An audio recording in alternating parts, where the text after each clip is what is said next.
आपकी कुलदेवी और कुल देवता का बंधन कैसे करते हैं? जब कोई तांत्रिक क्रिया आपके घर पे की जाती है तो सबसे पहले आपके घर के पितृ कुलदेवी और कुल देवता का बंधन किया जाता है।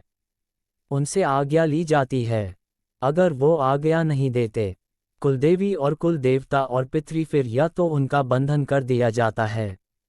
जो बंधन होता है वो ऐसा नहीं होता कि उनको बांध दिया गया। बंधन का मतलब आगे के वीडियो में आप समझेंगे कि किस प्रकार से उनका बंधन किया जाता है। तांत्रिकों के लिए जब वो तंत्र क्रिया करते हैं तो सीधा सा बंधन होता है कि उनको घर में उनकी शक्ति को घर के अंदर जाने का रास्ता मिलना चाहिए। वो कुलदेवता कुलदेवी कुछ भी करे, पर उनको रास्ता मिलना चाहिए। वो उनके रास्ते में ना आए तो उसी के लिए हम कह देते हैं कि कुलदेवी कुलदेवता का बंधन कर दिया गया, पितरों का बंधन कर दिया गया, क्योंकि हमारे कुलदेवी और कुल देवता इतने ताकतवर होते हैं कि अगर आपके कुलदेवी और कुल देवता जागृत है, सिद्ध है, तो वो किसी भी नकारात्मक शक्ति, चाहे वो शमशान की ही शक्ति हो, कितनी बड़ी से बड़ी शक्ति क्यों ना हो, उसको आपके घर में प्रवेश नहीं होने देते। आपको बता दूं कि जो कुलदेवी और कुल देवता होते हैं, इनके संपर्क में जो उच्च शक्तियां होती हैं, इनके साथ उच्च शक्तियां चलती है। उदाहरण के लिए मैं आपको बताऊं, हमारे घर के कुलदेवता गोगा जाहरवीर है। अब इनके संपर्क में कई जो वीर हैं, सारे के सारे 52 वीर इनके साथ चलते हैं। गुरु गोरखनाथ जी की शक्ति इनके साथ आ गई। ठीक है, गुरु, क्योंकि उनके गुरु गोरखनाथ है और पीर भी हैं इनके साथ, और कई माता काली भी इनके साथ है, तो हमारे घर के कुलदेवता गोगा जहारवीर हैं। अब कोई कितनी से बड़ी शक्ति भेजे तो गोगा जहारवीर वैसे तो स्वयं सक्षम है हर शक्ति को रोकने के लिए, और इनके पास माता की और बाबा गोरखनाथ की शक्ति होती है, जिसके कारण ये हर शक्ति को रोकने में सक्षम होते हैं। उसी प्रकार से माता शीतला है, भगवान श्री कृष्ण की शक्ति उनके पास है। माता काली की, माता मसानी की शक्ति उनके पास है। सातों बहनों की शक्ति उनके पास है। तो जो कुलदेवी और कुल देवता होते हैं, इनके संपर्क जो है वो उच्च कोटि के देवी देवताओं से भी होते हैं। उच्च शक्ति जो है ये हर प्रकार की तांत्रिक शक्ति को रोकने में सक्षम होती है। जब तक ये सिद्ध नहीं होते, जब तक ये जागृत नहीं होते, तब तक ये ऐसा नहीं कर पाते। जब तक ये सिद्ध नहीं होते, जैसे कि मैं आपको एक उदाहरण दे देता हूँ। कोई व्यक्ति है, आपने उसको खाना खिलाया, तो फिर आप उससे आपने फालतू काम भी कराते हो तो वह करता है, क्योंकि आपने उसको खाना खिलाकर अपनी ओर कर लिया। इस प्रकार देवी देवता होते हैं। आप देवी देवताओं को सिद्ध करते हैं, जागृत करते हैं, उनके स्थान पर जाते हैं, हम भोग देते हैं, तो वो बाध्य होते हैं आपके लिए कुछ भी करने के लिए, आपकी रक्षा के लिए, चाहे उच्च देवी देवताओं से हाथ जोड़े, चाहे वो कुछ भी करे, पर वो आपकी रक्षा जरूर करते हैं। तो जब तक वो जागृत नहीं होते तब तक वो आपकी तांत्रिक क्रिया से रक्षा नहीं करते।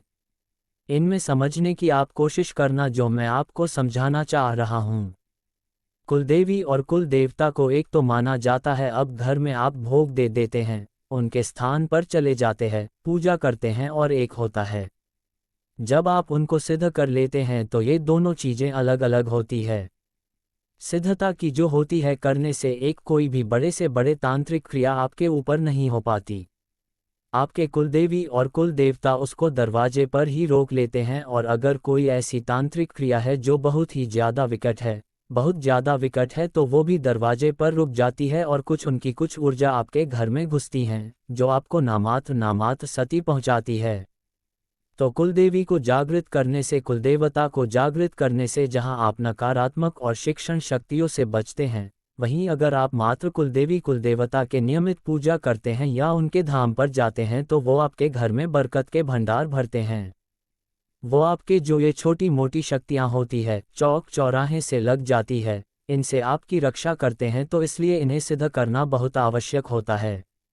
अब घर में कुलदेवी और कुल देवता को सिद्ध करके स्थापित किया जाता है। आपके घर में जैसे आपने देखा होगा, पितरों का स्थान बनाया जाता है। हमारे यहाँ पे पितरों का स्थान बनाया जाता है। पितरों का स्थान बनाकर उनकी पूजा की जाती है। इनका मतलब है कि उनकी स्थापना, पितरों की स्थापना जो है वो घर पे की जाती है। उसी प्रकार से कुलदेवी और कुल देवता की स्थापना की जाती है। जब तक वो घर में नहीं होंगे तब तक वो घर की रक्षा कैसे करेंगे। जिस प्रकार अगर आपके घर में आपके बुजुर्ग ही नहीं है, अगर आपके घर के जो मुखिया वो ही नहीं है, तो आपके घर में मदद कौन करेगा। उसी प्रकार से आपके कुल देवता का वास आपके घर में होना जरूरी है। आपके घर में स्थापना उनकी होनी जरूरी है। और अब उनकी स्थापना कैसे करते हैं।